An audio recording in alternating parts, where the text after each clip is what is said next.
Pusat-pusat integrasi Nusantara berlangsung melalui penguasaan laut. Pusat-pusat integrasi itu selanjutnya ditentukan oleh keahlian dan kepedulian terhadap laut, sehingga terjadi perkembangan baru setidaknya dalam dua hal, yaitu pertumbuhan jalur perdagangan yang melewati lokasi-lokasi strategis di pinggir pantai, dan kemampuan mengendalikan politik dan militer para penguasa tradisional dalam menguasai jalur utama dan pusat-pusat perdagangan di Nusantara. Jadi prasyarat untuk dapat menguasai jalur dan pusat perdagangan ditentukan oleh dua hal penting, yaitu perhatian untuk cara pandang dan kemampuan menguasai laut. Jalur-jalur perdagangan yang berkembang di Nusantara sangat ditentukan oleh kepentingan ekonomi pada saat itu dan perkembangan rute perdagangan dalam setiap masa yang berbeda-beda. Pada masa perkembangan Hindu-Buddha di Nusantara terdapat dua kekuatan peradaban besar, yaitu Cina di utara dan India di bagian barat daya. Keduanya merupakan dua kekuatan superpower pada masanya dan pengaruhnya amat besar terhadap penduduk di Kepulauan Indonesia.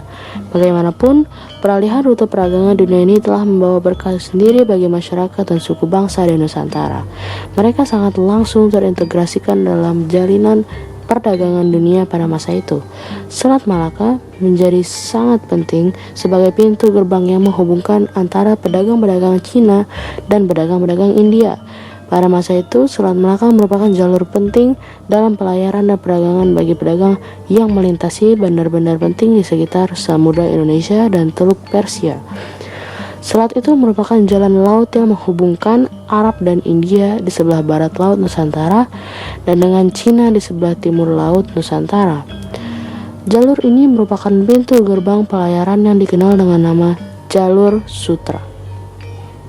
Penamaan ini digunakan sejak abad ke-1 hingga ke-16 Masehi dengan komoditas kain sutra yang dibawa dari Cina untuk diperdagangkan di wilayah lain. Ramainya rute pelayaran ini mendorong timbulnya bandar-bandar penting di sekitar jalur, antara lain Samudra Pasai, Malaka, dan kota Cina.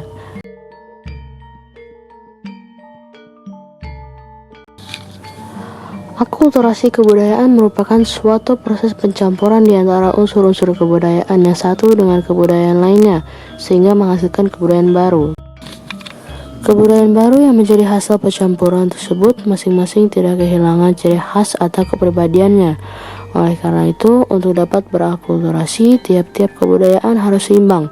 Begitu pula untuk akulturasi kebudayaan Hindu-Buddha dari India dan kebudayaan lokal asli Indonesia. Inilah 7 contoh hasil akulturasi antara kebudayaan Hindu-Buddha dengan kebudayaan lokal asli Indonesia sebagai berikut. Yang pertama, akulturasi seni rupa dan seni ukir. Adanya pengaruh dari India tentu saja membawa perkembangan di dalam bidang seni rupa, ukir maupun pahat.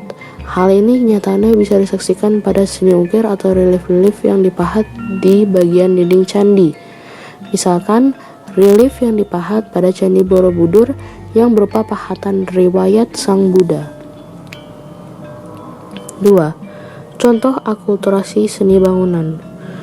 Bentuk bangunan candi di Indonesia pada umumnya adalah bentuk akulturasi antara unsur budaya Hindu-Buddha dengan budaya lokal asli Indonesia.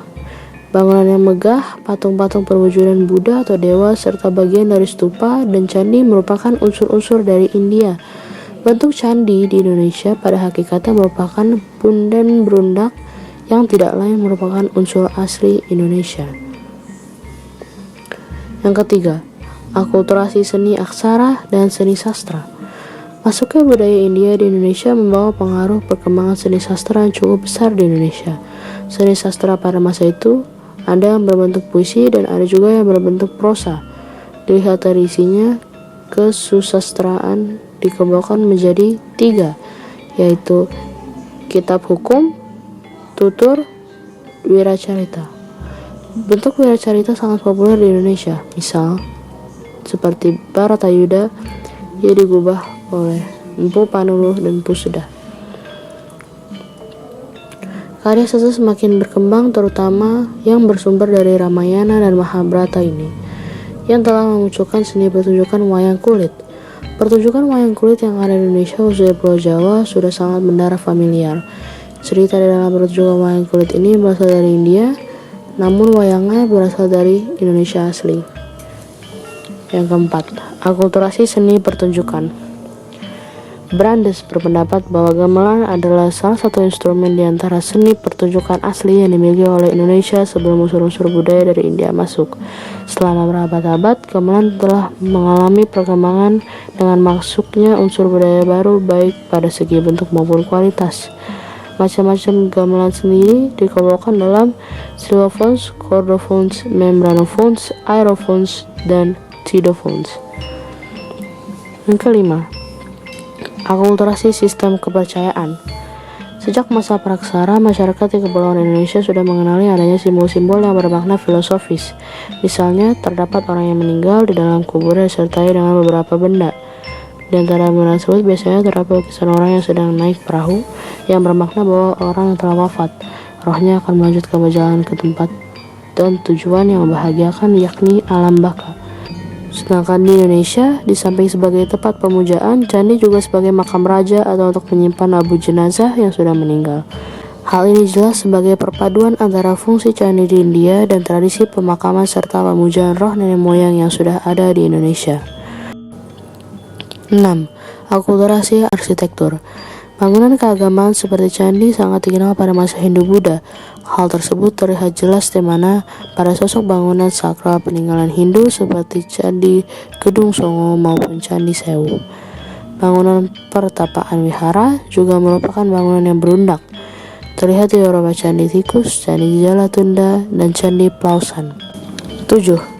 Akulturasi sistem pemerintahan. Sesudah datangnya budaya India di Indonesia, dikenal adanya sistem pemerintahan secara sederhana. Pemerintahan yang dimaksud ialah semacam pemerintah di suatu daerah tertentu. Rakyat mengangkat seorang kepala suku. Orang yang dipilih sebagai kepala suku biasanya orang yang sudah tua, dapat membimbing. Dan di bawah, Arif memiliki kelebihan tertentu seperti di bidang ekonomi dan biasanya dianggap mempunyai semacam kekuatan gaib atau kesakitan.